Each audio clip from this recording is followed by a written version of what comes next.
Hello friends, welcome to my channel white eagle 140।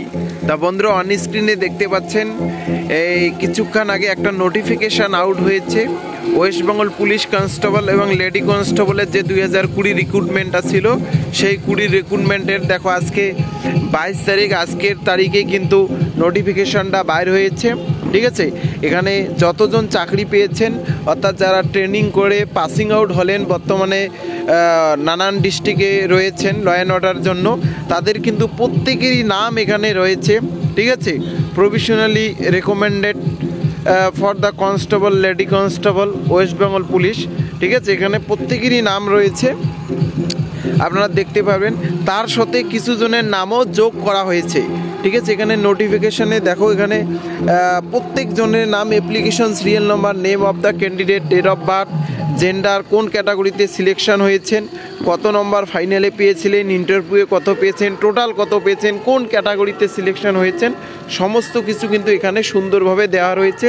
তোমরা কিন্তু আর একবার দেখে নিতে পারো। ঠিক আছে, মেন নোটিফিকেশানটা আমরা এখন তোমাদেরকে দেখাই দিচ্ছি, ওখানে কি বলা হয়েছে, আসলে কোন কারণে আরও নোটিফিকেশনটি দেওয়া হলো।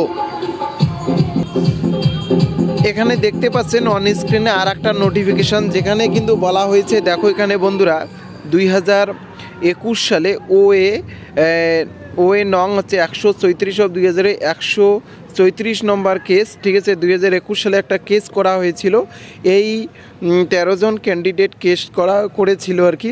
তাদের কিন্তু পরীক্ষা দিতে দেওয়া হয়েছিল, সমস্ত কিছু করা হয়েছিল, কিন্তু ফাইনালি তাদের রেজাল্টটা সিজ করা হয়েছিল, অর্থাৎ সিল করা হয়েছিল। ঠিক আছে, রেজাল্টটা কিন্তু তাদের সিল ছিল, কিন্তু বর্তমানে হাইকোর্টের তরফ থেকে এই রেজাল্টটা পাবলিশ করার জন্য অনুমতি পেয়েছে।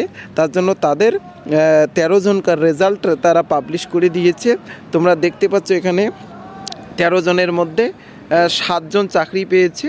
ঠিক আছে, বাকি 6 জন কিন্তু চাকরি পায়নি, তারা সিলেকশন হয়নি। হ্যাঁ, তার মধ্যে সিভিক রয়েছে তোমার হচ্ছে 4 জন, দেখতে পাচ্ছেন। ঠিক আছে, এই নোটিফিকেশানটা এর কারণেই কিন্তু বার করানো হয়েছে। তাহলে 2021 সালে একটা কেস হয়েছিল, 134 নম্বর কেস ছিল। ঠিক আছে, আমি এ নিয়ে কিন্তু ভিডিও করেছিলাম সে সময়। ঠিক আছে, তা দেখতে পাচ্ছেন এর নামগুলো ওখানে দেওয়া রয়েছে, কোন ক্যাটাগরিতে রয়েছে, কত নম্বর পেয়েছে, সমস্ত কিছু এখানে সুন্দরভাবে দেওয়া রয়েছে। এই কারণে কিন্তু নোটিফিকেশান দেওয়া হয়েছে। অনেকে হয়তো বিষয়টা বুঝতে পারেনি, এই কারণেই কিন্তু এই নোটিফিকেশান দেওয়া হয়েছে 22/1/2024-এ। যারা যারা সিলেকশন হয়েছেন তাদের তো খুবই খুশির খবর, তারা কিন্তু কেস করার পর তারা পরীক্ষাতে বসতে পেয়েছিল, কিন্তু কোনো কারণে হাইকোর্ট রায় দিয়েছিল, তাদের রেজাল্টটা সিল করা ছিল। এখন হাইকোর্টের অর্ডার পেয়ে তারা কিন্তু রেজাল্টটা পাবলিশ করে দিল, তাদের কিন্তু চাকরিটা হয়ে গেল। এইটুকুই আপডেট ছিল এই নোটিফিকেশানে, তোমাদের সাথে শেয়ার করলাম। ভিডিও ভালো লাগে লাইক, শেয়ার এবং চ্যানেলটাতে নতুন আসলে সাবস্ক্রাইব করে রাখবেন। ধন্যবাদ।